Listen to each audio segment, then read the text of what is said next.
Hallo og velkommen til dere to som jeg logget på foreløpig, til månedens møte med Morten.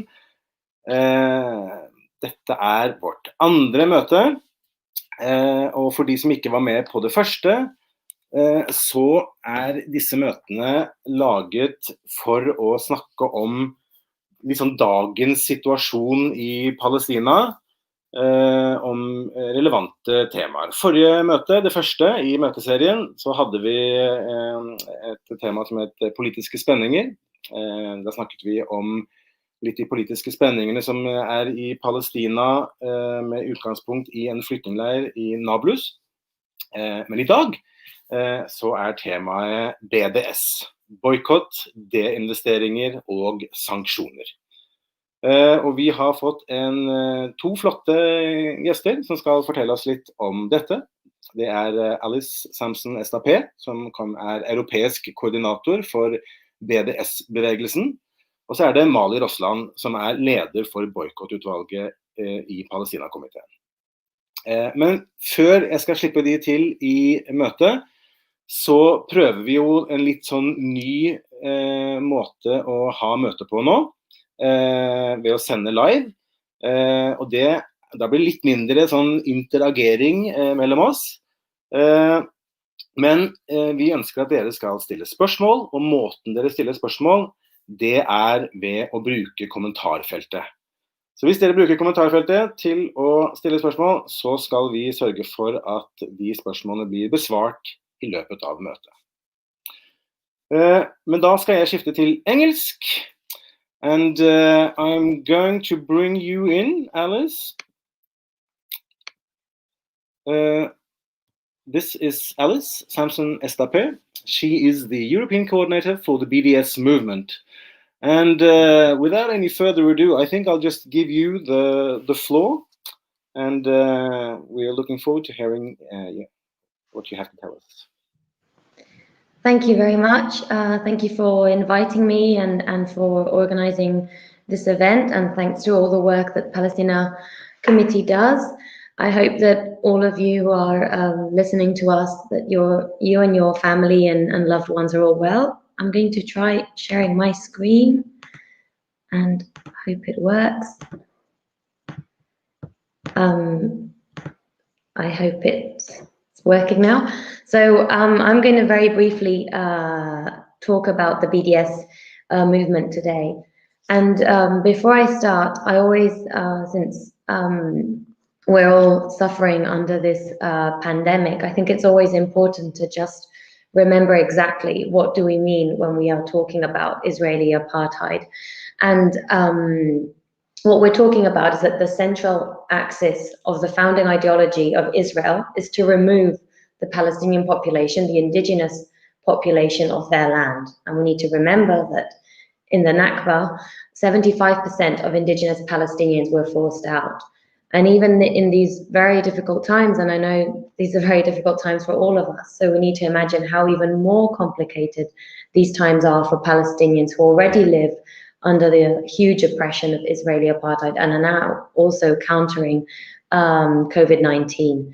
So this central ideology of Israel, which is to remove the Palestinian population, keeps on happening even during COVID. So even when everyone in the world right now is being asked to stay at home, the Israeli government has kept on destroying Palestinian clinics, has kept on destroying Palestinian homes. There was a report from today saying that in the month of November, Israel has destroyed more homes in the West Bank than in the last decade.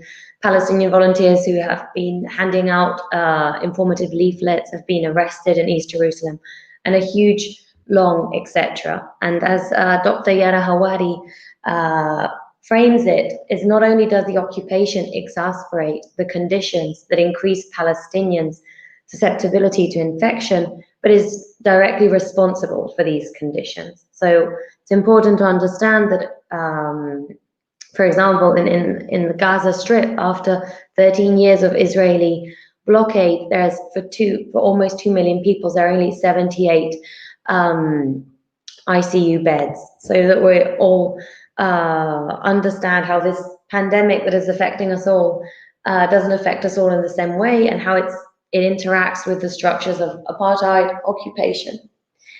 Having said all of this, to understand the BDS movement, it's important to understand that Israel can only maintain its oppression on Palestinians due to international support. So after 70 years of ongoing Nakba, this regime of occupation, apartheid and colonization over the Palestinian people, this can only be done because of international support, which allows Israel to still enjoy full impunity for its grave human rights violations. But what we see is that thanks to the BDS movement, isolation towards Israeli apartheid is growing. So the scales are starting to tip in favor of Palestinian rights. The BDS campaign, to understand how, when, and why.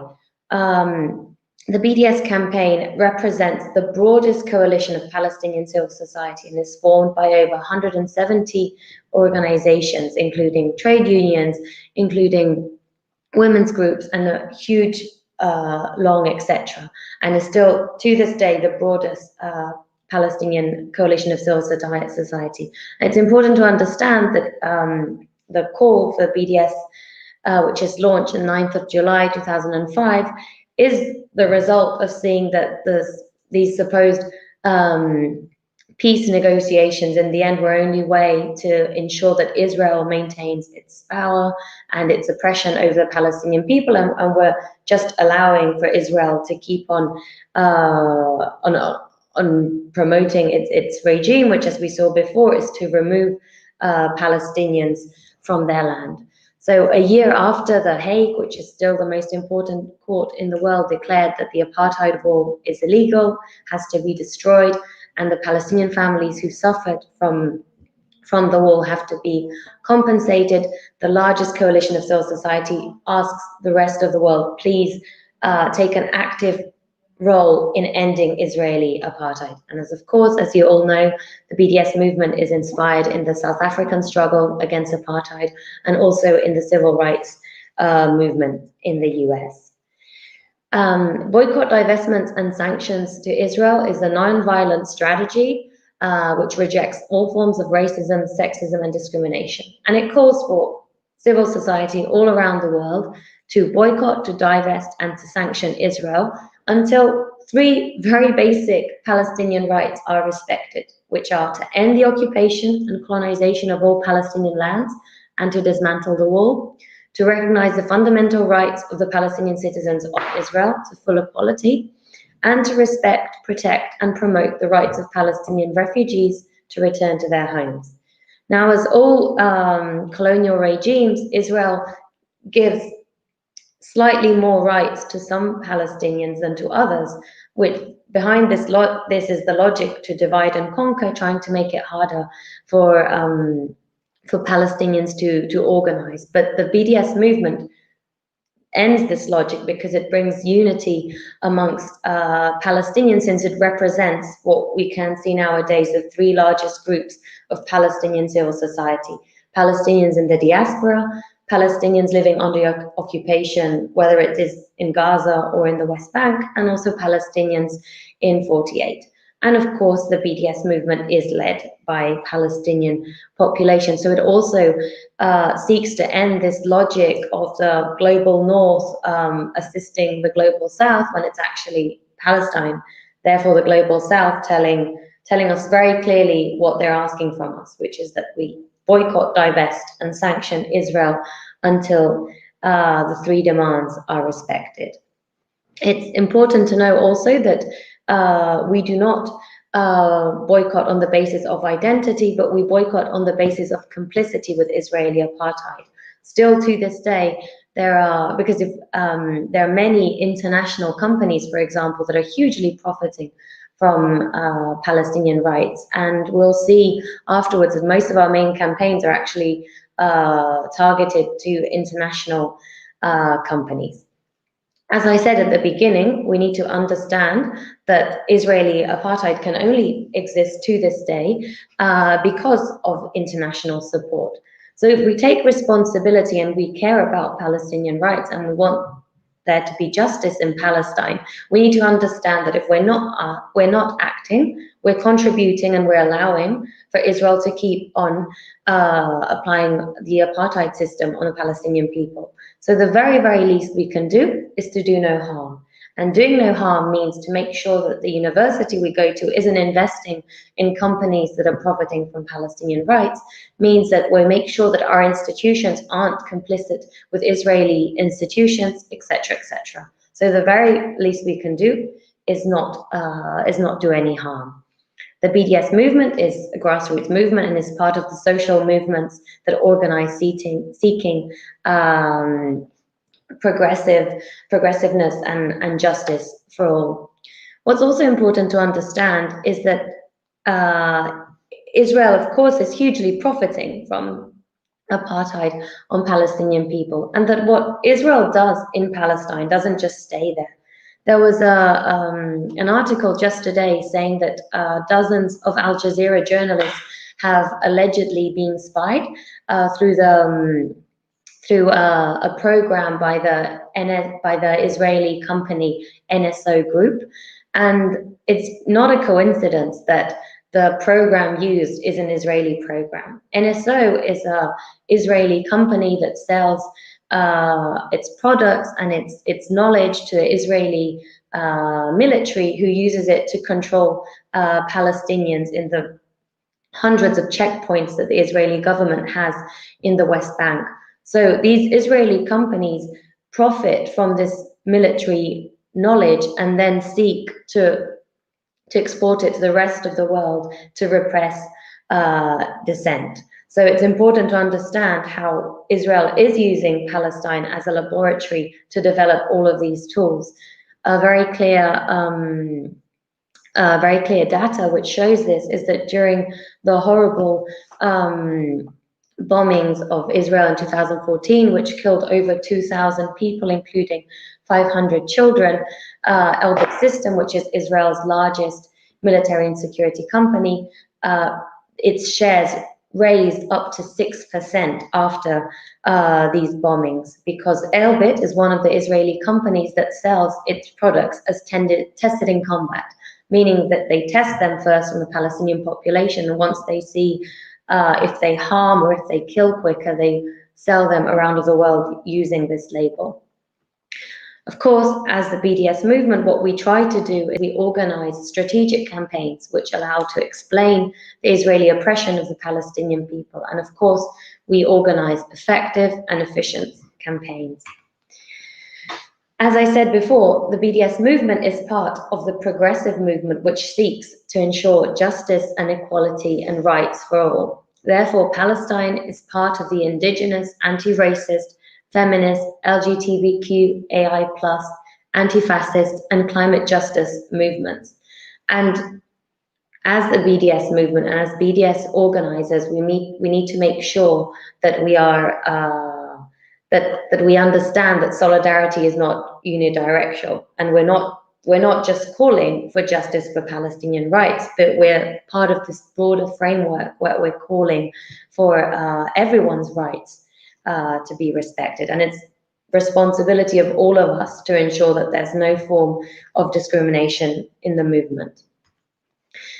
We're going to talk about important victories we've achieved in 2020 after this, but I also wanted to share that that one of the most important things the BDS movement does is raising awareness on the fact that Israel is an apartheid state. Israel uses a lot of propaganda to hide its crimes against the Palestinian people. For example, we can see in these images wind turbines built in the Israeli-occupied Golan Heights. Now, of course, not only this is built on occupied land, meaning that the indigenous population, in this case Syrian population, have no access to decide what happens on this land, but Israel builds these wind turbines, which then the electricity isn't given to the indigenous population, but to the Israeli population. So Israel uses occupied land to profit from it, and even though it's using green power, it's hiding the fact that it's being built on occupied land and that the indigenous population is not going to benefit from it. Or another example is from 2019, when the new Israeli military chief, Aviv Kochavi, became the first vegan chief of staff. And Israel also presents itself as a very vegan-friendly country, whilst the same military chief said that it vowed to make the Israeli defense forces the most deadly, efficient army. How can you call for animals' rights while you're calling for a deadly and efficient army against Palestinian population? So one of the most powerful things the BDS movement does is countering Israeli narrative and showing how Israel is indeed an apartheid state, and how to counter all of these this propaganda that Israel uses to cover its crimes against the Palestinian population. I will also go into which are the main campaigns we're developing in Europe right now. But when we choose a strategic campaign, we also choose companies and campaigns that make it easy to explain and understand what is happening on the ground, how Israel is violating Palestinian rights.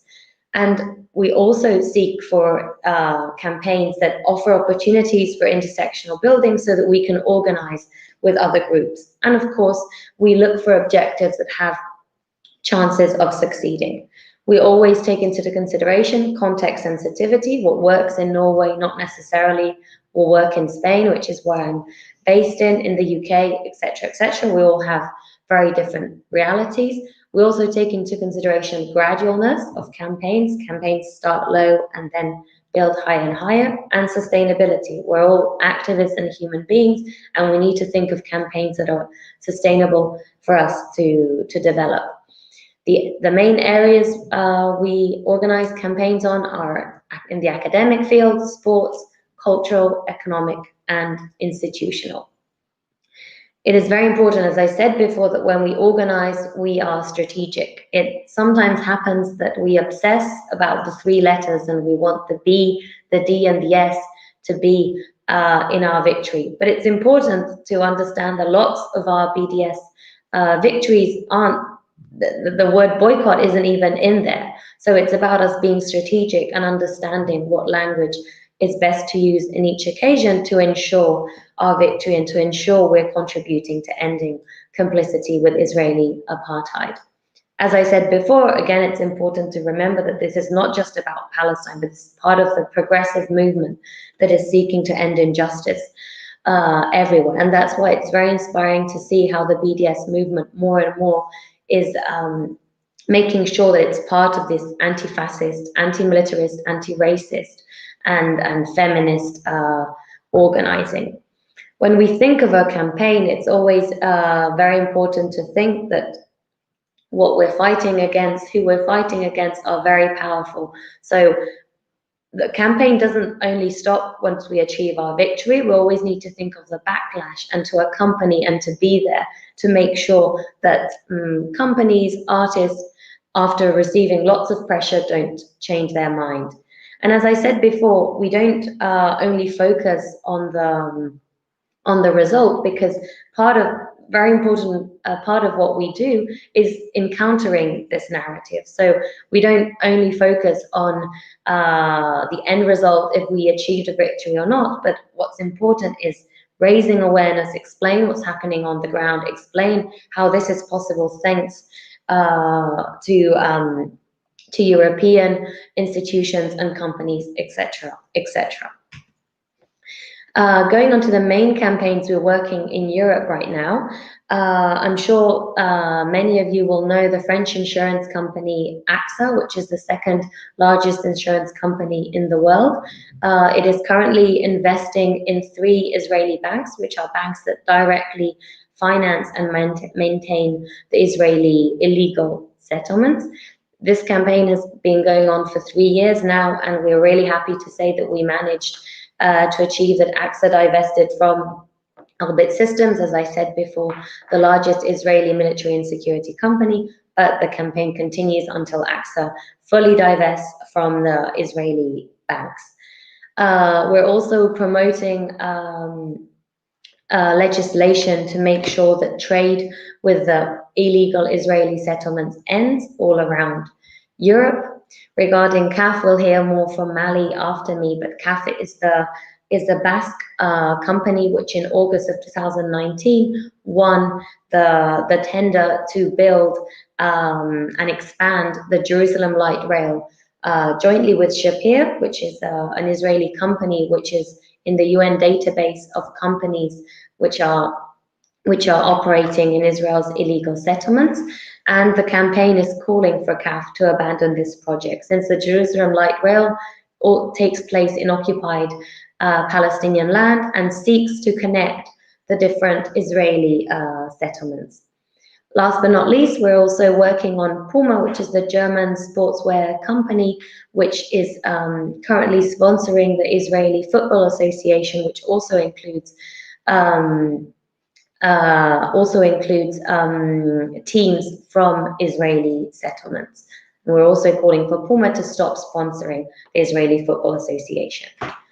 Another campaign we work on is the Apartheid-Free Zone campaign. This is inspired in campaign against apartheid in South Africa during the 1980s, where in Bristol, a whole neighborhood decided to declare itself apartheid-free. And this campaign is the opposite. It doesn't look for targets which are currently complicit, but actually goes and seeks out many allies and many groups, many organizations, many companies who are actively not complicit with Israeli apartheid and want to show their support for Palestinian rights. And as you can see here, there are many groups from many different European countries who are already organizing on this campaign.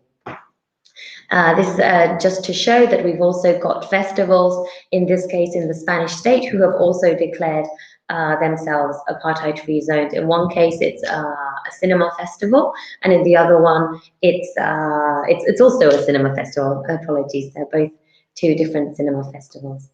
And this is just to show an example. I know Palestine Committee has the same in Norway, but there's many maps showing all the many different apartheid-free zones in different countries, and these include a huge variety from restaurants to bookshops, etc., etc. Of course, because BDS works, and right after this I'll show you important victories that we've achieved in 2020, Israel's attacks on BDS are important and keep increasing. In 2013, Israel created the Ministry of Strategic Affairs to counter BDS and all the work that BDS is achieving. It's important to understand that, as I said before, there's the Israeli government and its supporters spend hundreds of millions of dollars to criminalize and to persecute the BDS movement, precisely because BDS is effective and because BDS works. One of the tactics, which I'm sure you all know about, is that Israel seeks to manipulate the definition of anti-Semitism to include in it support for Palestinian rights.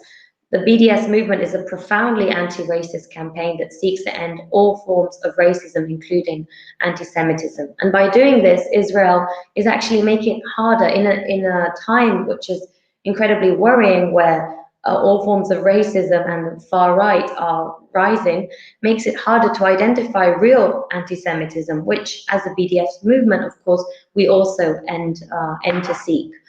Of course, we must never forget that the highest repression Israel exerts is upon Palestinians and also on Palestinians who are active in the BDS movement, not allowing to enter their homes again and using all forms of collective punishment.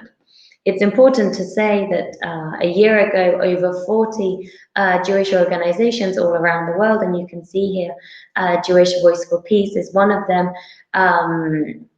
actively came out publicly saying how defending Palestinian rights should never be misinterpreted or should never be understood as any form of anti-Semitism, and how they also stand with Palestinian rights. when organizing precisely because of Israel's attacks on the BDS movement, we need to understand that we need to protect the movement, our movement, as all other social movements, as all progressive movements in this world we live in are under threat. So we need to include this right to BDS, this right to organize as part of our campaigning. And that's what I mean when I say that this can't be understood as something separate, because sadly, in the world we live in, repression is growing absolutely everywhere. And we can see examples of this with our colleagues in France, for example, with all the political issues they're dealing with right now. So the best thing to remember is that we need to bear in mind that our principles are what protect us. The BDS movement is a profoundly anti-racist and non-violent campaign, and this is what makes our movement so pure. And that these attacks, what they try to make us do is defocus from our campaigns and to stop us from achieving our goals. So the best thing we can do is to keep on focus on Palestine, to keep on talking about Palestinian rights, and to end complicity with Israeli apartheid. And the way we do it, the way we do that they won't stop us, is to keep on focusing on our campaigns and to keep on developing BDS campaigns. It's also important to note that 2 years ago now, the European Legal Support Center was established, which is a center that offers support to activists and organizations that work to defend Palestinian rights. And last but not least, just to finish, I wanted to share some of the victories that we've achieved in this incredibly difficult year.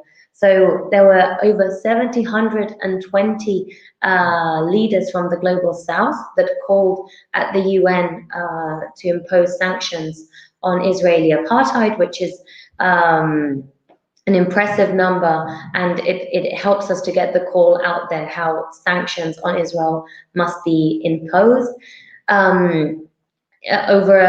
Less than a month ago, over 10,000 people called to boycott AXA. In less than 3 months, the same arms fair, was first cancelled in Liverpool and then in Seville. This was an arms fair that included, and one of the main sponsors was Elbit Systems, as I mentioned before, the Israeli military security company that sells its products as tested in combat. We've also got a huge important university in Malaysia that ended its sponsorship with Puma because of Puma's role in sponsoring Israeli apartheid. And a very huge, long, etc., which I encourage you all to look at in our website, bdsmovement.net, which is incredibly inspiring, bearing in mind everything that's happened this year. So I'm going to leave it here. I'm going to pass it over to you, Mali, so that we can learn more about what Palestinian Committee is doing regarding CAF's involvement in Israeli apartheid in Norway. Thank you. Thank you very much, Alys. Thanks a lot for 30 minutes of filled with information. So that was very inspiring to listen to as well. I guess we'll get back to the questions and the details of what you were talking about. But now we are going to bring in Mali. So Mali Roslan is the leader of, I don't know the English word, Boikott-utvalget in the Palestine Committee in Norway. And she's going to tell us a little bit about the work we're doing in Norway. So I'll leave the stream and you have all our attention. Yes, thank you. Well, I will just say something briefly about what we're doing in Norway now, and I will try to do it in English. As Alys mentioned, right now we're working on the CAF campaign. And they are right now providing Oslo with their new trams, so they are ready to come into use soon. So we're planning on working up against the municipal council to encourage them to put pressure on CAF to pull out of the Jerusalem light rail. But right now, the focus of the campaign is on preventing CAF from getting the contract of the delivery of new trains for Norske Tog. And right now, 6 suppliers are now pre-qualified to proceed in the tender process of delivering new local trains. That is 30 new local trains with an option for another 170 trains. And right now, CAF is one of these 6 suppliers in the pre-qualification. And the Palestine Committee in Norway, together with Fellesutvalget for Palestina, is now sending out legal documents to Transport- og kommunikasjonskomiteen, Samferdselsdepartementet, and Norske Tog, with information about CAF's complicity in the occupation, encouraging Norske Tog to exclude CAF from this process unless they pull out of the Jerusalem light rail. So right now the focus is on preventing them from getting a contract with Norske Tog, and then later we will work up against Oslo to put pressure on CAF to pull out of JLR if they want to continue to deliver trams to Norway or get contracts in the future. So that is the work on CAF in Norway right now.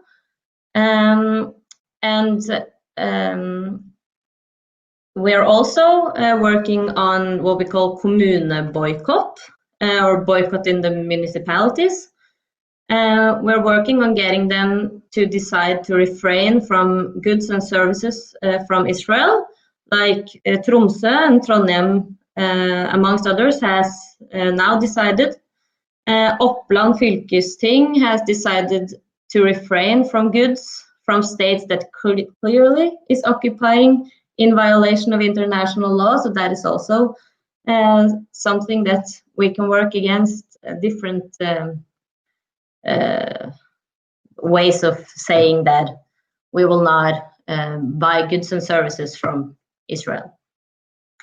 And as Alys also mentioned, we're working on apartheid-free zones. And this is a campaign that we want to now renew and republish in some way.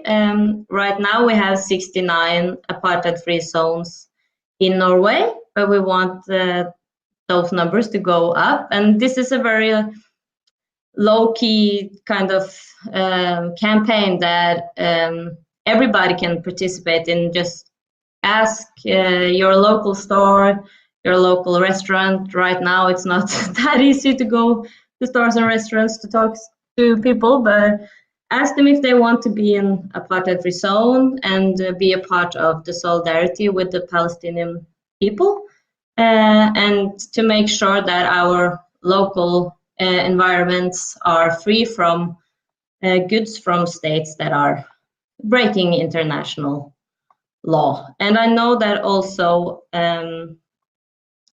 Akulby, Akademisk og kulturell boikott, is working on the Puma campaign. I don't have that much information about what they're doing right now, but that is also something that's going on in Norway right now. And I think if you have questions about these campaigns or want to participate in any of the campaigns, and if you're working up against a municipality where you live, or want to make your local environment apartheid-free zones, just ask some questions in the comment field here, and we will try to answer. So that is briefly what we are doing right now in the boycott utvalg. So yeah. Perfect. Thank you, Molly. I just want to add a couple of things, and one of the things is these beautiful stickers that we've. Yes, of course. Yes. These are available with your local chapter in the Palestine Committee, and they are perfect match for fruit and vegetables from Israel. Yes, so they are. On the fruit, you can stick them on the vegetables, you can stick them on the posters next to them, and you can yell at the stores for having Israeli products there. Yeah, and that is also something you can do in your local store. And sometimes they're not very good at marking the goods from Israel. So you can also point a finger to the store and say you have to mark these oranges, or else I will put some stickers on them if you don't mark them good enough. We have plenty, so just ask your local chapter to get you some stickers, and we'll make sure that they have enough. Perfect. I wanted to just to add context to this. I'll bring you in as well, Alys, but I just wanted to add, because obviously boycott is something that's something we can actually do here in Norway. And you can do actually when you go to the store, or when you go to a restaurant, or when you're meeting any company, you can ask them, you know, do you have any Israeli goods? Do you have any kind of cooperation with Israel? And if not, you can ask them to be in an apartheid-free zone. Yes. But then sometimes, you know, you forget like what's actually happening in Norway now. And we received, the Palestine Committee received an email from Nicholas Wilkinson. And he's a representative at Stortinget, the Norwegian government, from the Socialist Left Party. And I don't know exactly where he got it from, but it's a statement, and I'm going to read it. It's in Norwegian, and I can explain to you what it says afterwards, Alys. But it says, det likevel gledelig å konstatere at handel og forskningsarbeid mellom Norge og Israel økende. All-time high på handel har gitt en økning på 30% i import fra Israel til Norge. Sammen med eksporttall på samme nivå i 2020 som foregående år, det samlede volum på handel mellom våre to land på nærmere 2,5 milliarder norske kroner. I tillegg kommer investeringene til oljefond utland på vel 20 milliarder norske kroner i Israel. So what it says is that the trade has increased by 30% between Norway and Israel lately, and that we're actually now combined with imports and export, we are spending, or we are trading for 2.5 billion Norwegian kroners, as well as the 20 billion Norwegian kroners that are invested in Israel and Israeli businesses by the Norwegian pension fund.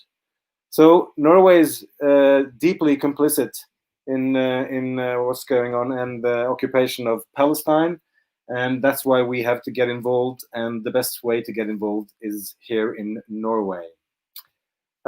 So I haven't seen lots of questions from you guys, but I'm going to, we have one question, and it's Eddie White, and he says, what role do you see for international trade unionists in the BDS campaign? I don't know if you want to address that, Alys?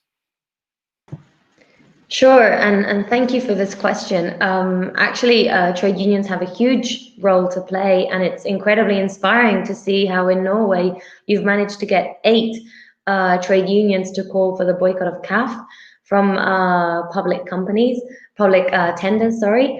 And it's actually really important because, as we know, one of the many excuses governments use is that they justify, right, these relationships with Israel if they ensure jobs, for example. So it's so important that trade unionists are there to remind us that we're seeking to ensure rights for all, and it can't be at the expense of some, and that we can't fall into this trap of believing that it's justifiable if this is at the expense of Palestinians because it's going to ensure jobs for some. No, we need to ensure dignified jobs for all, but that also ensure and respect human rights for all. So I think trade unions have an incredibly important role to play. We're very lucky that there are important trade unions all around Europe and all around the world that already endorse BDS campaigns, and that they push campaigns in their areas, but there are also still many trade unions that don't. So if you're part of a trade union that still doesn't support BDS, then I would very much encourage you to promote this in your trade union.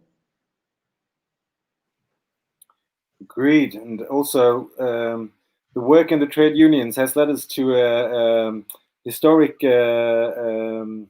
vote a couple of years ago in the Norwegian main union to support boycott, or to it was a bit weak, But we need to keep working on this and keep pushing on it, so we get the right votes and to get them more involved. And they're also involved in the CAF campaign. So they've sent letters to every business that have CAF as a supplier or a potential supplier. We don't have any more questions, but I was wondering maybe since CAF is like one of the campaigns that we are going to focus a lot on in the time coming, in addition to the apartheid-free zones and the communal or the municipality boycotts, which actually in Molde last week they tried to get a vote to boycott Israeli goods or goods from the settlements and from occupied areas, but they were shut down, so it didn't work. But we keep fighting. So there's processes going on all over the place. But I was thinking, CAF, can we maybe talk a little bit more about CAF and go a bit more into detail as to what are they actually doing in Israel and Palestine, and why are we boycotting them, like, so that people will get this a bit more clear? Yeah, sure. Mali, do you want to go first, or no? Yeah. So what you said before, the statement you read before, I think it's one of the key parts and one of the most important parts before we develop any campaign is understanding and learning about these complicities. And I know they're worryingly very big in Norway and as they are in most European countries, unfortunately. So it's very important that we learn the facts before we can organize. And now that we mentioned CAF, it's not only public institutions, public Norwegian institutions that are collaborating with CAF, which is going to work in occupied Palestinian territory. The Norwegian bank is one of the main CAF shareholders. So I know there's organizing already in that sense, but it's also very important that this is raised with the Norwegian bank, that they shouldn't be investing in a campaign in a company that is openly violating international law. So to understand a bit more about this campaign, in August 2019, CAF won the tender from the Israeli Ministry of Transport to maintain and extend the already existing Jerusalem light rail. This means building a whole other line and also extending the current one. And as I said before, the aim of the Jerusalem light rail is to connect these illegal Israeli settlements, which are all built on occupied Palestinian land, and which, for them to be built, Palestinians have been kicked out of this land, their homes have been demolished, and they no longer have access to this land. It's also important to know that in both 2016 and 2017, the UN called for the cessation and for the end of the building of this tramway, and that it's violating international law since it's built on occupied Palestinian land. What's also important to know, since we were talking about trade unions before, is that trade unions in the Basque Country inside of CAF, even before CAF won the tender, already were calling for CAF to pull out of this tender. They were saying, this is not a project we want for our company, like we do not want to take part in the occupation of Palestine. And as you know, there's also always been a very strong solidarity between Basque people and the Palestinian people. So it's really important to emphasize that trade unions inside of CAF were already organizing even before the company won this tender. In August 2019, they won it jointly with Shapir, which is the Israeli company, which is already in the database of the UN database of companies operating in the Israeli illegal settlements. And there's been a lot of organizing since then in the Basque Country. Last February, over 70 groups from civil society in the Basque Country called for CAF to pull out of this project. Now, this is important because, as I said, and linked to what we're saying on trade unionists, CAF is a huge company and it gives lots of jobs to people in the Basque Country. So it's very important that both trade unions and so many people from Basque civil society are calling for the company to abandon this project. Also around Europe, and this includes you, of course, there's groups all over calling for public institutions not to contract CAF, not to award CAF with any contracts as long as they're complicit in Israeli apartheid. And just last week, over 30 organizations and trade unions and networks sent a report, a detailed report to Michelle Bachelet, the High Commissioner of Human Rights of the UN, calling for this UN database to be updated and for CAF to be included in it because of its role in the Jerusalem light rail. So we're going to keep on organizing, and we're going to keep on promoting boycotts of CAF and for CAF to be excluded until CAF understands that the price it's going to pay for to continue developing this Jerusalem light rail is just not worth it. And we've got a very inspiring example, because after 10 years organizing against Veolia, the French company which had previously built the first line of the Jerusalem light rail, after losing $200 billion, which is an incredible amount, decided to abandon and to sell all of its business in Israel. So we've got this incredible example to follow, and we won't stop until CAF leaves. Thanks a lot. That was nice. We have some more questions.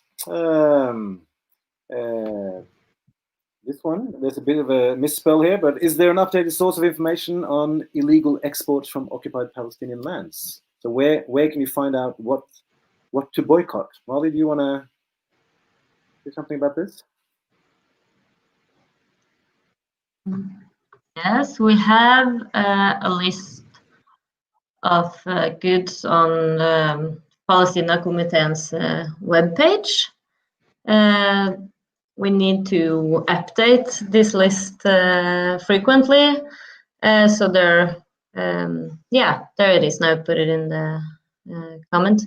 So there we try to put the goods that are on the boycott list, and there are some goods that are like more frequent. There are Soda Stream, there is oranges, there is carrots, especially avocados. So you have to just look for the country of origin, or what you say, opprinnelsesland, when you buy it. And also Moroccan oil is something in the Norwegian market. And Puma, of course, right now.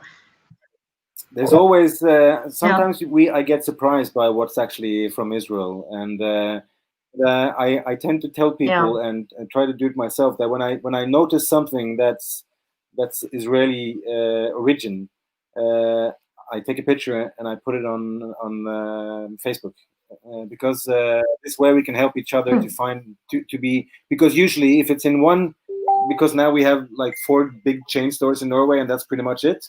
So when it's in one store, it's in all the other stores as well.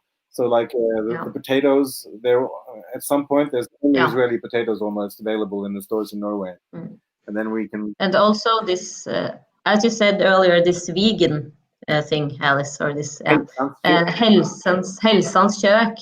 They have especially the sausages from Helsans kjøk is on soy from Israel. There's some different origin countries on the different products, but at least the sausages is from Israel. And so you try to be vegan, but you break the human rights. So. Yeah, for sure. And I just wanted to add to what you said, Mali, that it's so important to be informed, and it's great that Palestinian Committee has all this information out there, which is very helpful for everyone when you're going to the supermarket. But I think it's also important to remember that we're more efficient, and that our actions have more of an impact when we are organizing and we're joining campaigns that many people are taking a part in, and then it's when it hugely increases our chances of success and of result, and to end complicity. So I think it's important to ensure that. Agreed.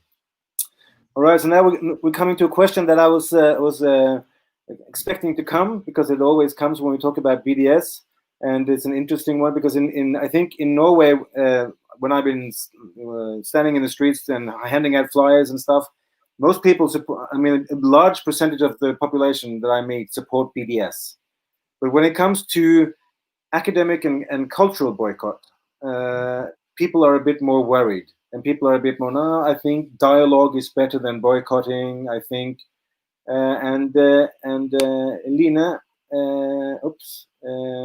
she has a question here. What would you like to say to people who question the cultural boycott? An example, artists refraining from performing in Israel as a mean to support the Palestinian people. It seems like this form for boycott is the most difficult form for many people to get their head around. So why is it important, and what would you like to say to people who question? Mali, who starts? No, you can start. You're better at this. No. So I think it's important to, as I was saying before, Israel spends a lot of resources and efforts on its propaganda, and part of this propaganda to cover its grave violations of Palestinian rights are promoting its cultural agenda, its academic agenda, etc. But we need to understand that behind this, that there's the exact same crimes that we were talking about. So, for example, regarding academic boycott, Israeli universities play a key role in developing and in contributing to Israel's oppression on the Palestinian people. And then numerous ties between Israeli universities where military knowledge is developed that is then used to oppress Palestinian people. So it's this connection, and that's why it's therefore so important.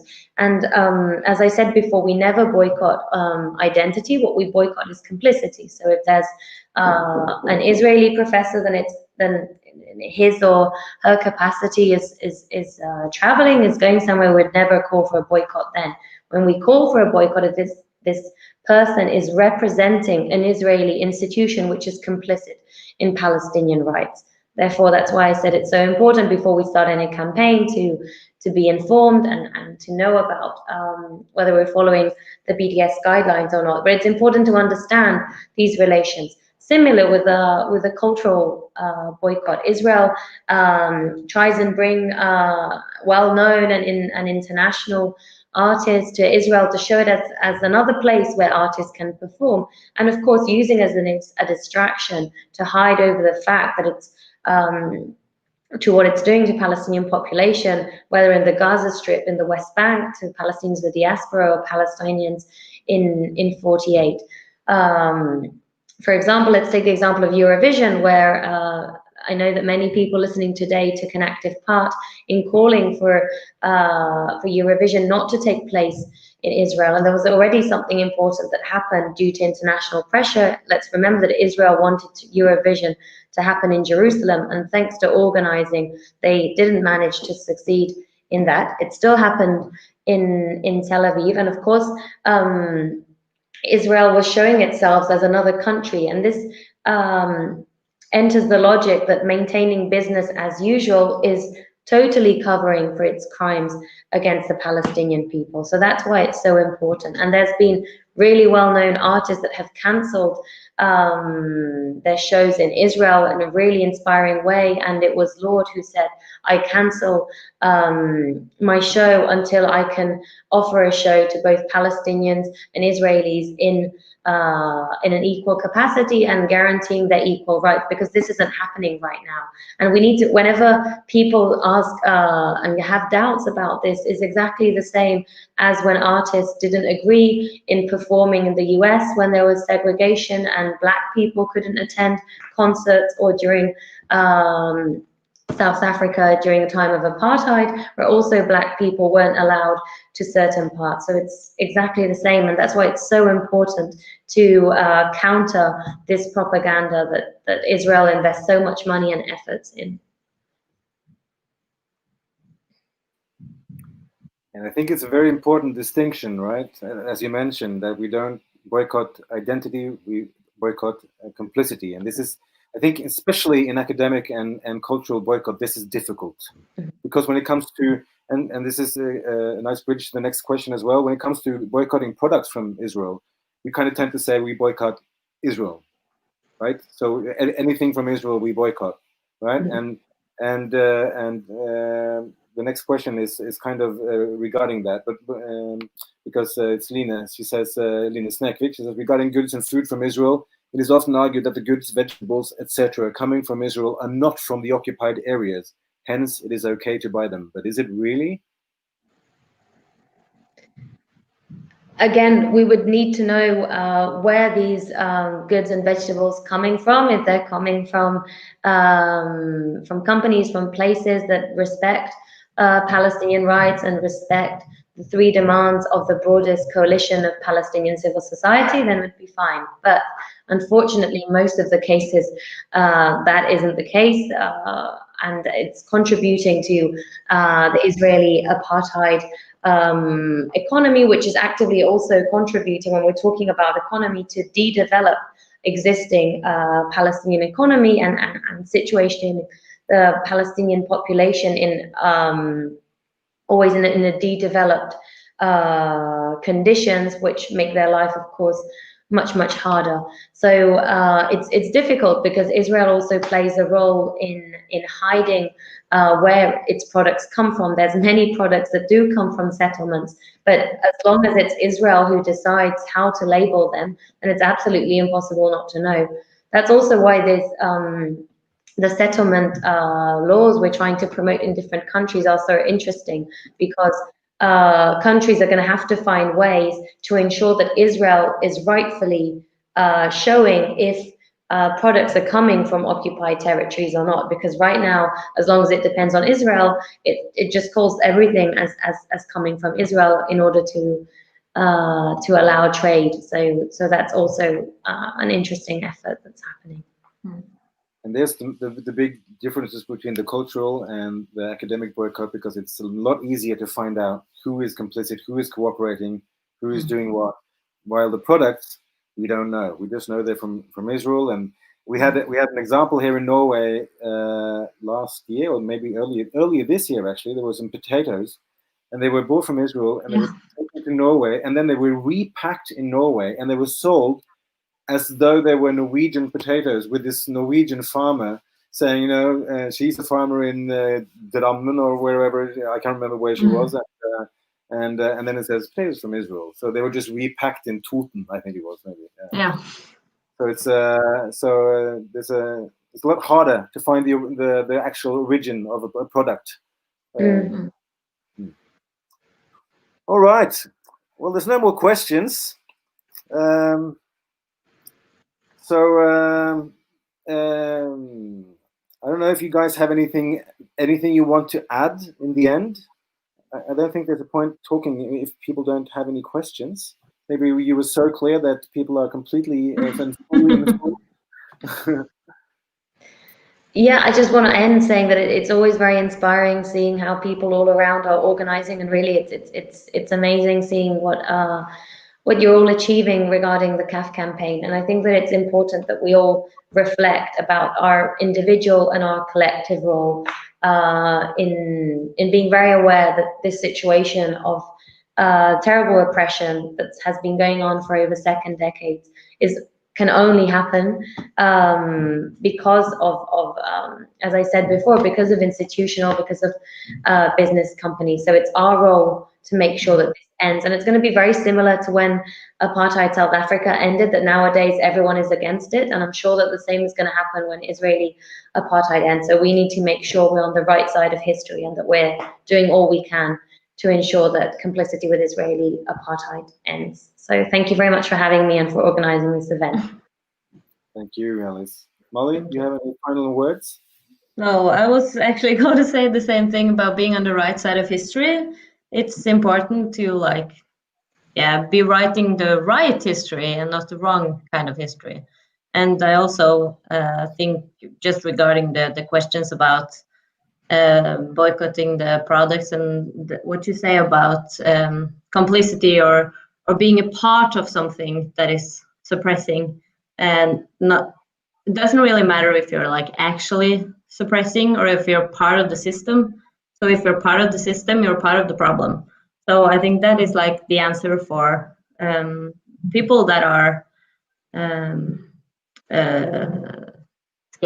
skeptical to the different kind of boycotts, that it doesn't really matter if it's direct or if you're a part of the problem. It's, yeah, I think that's important to just remember. Yeah.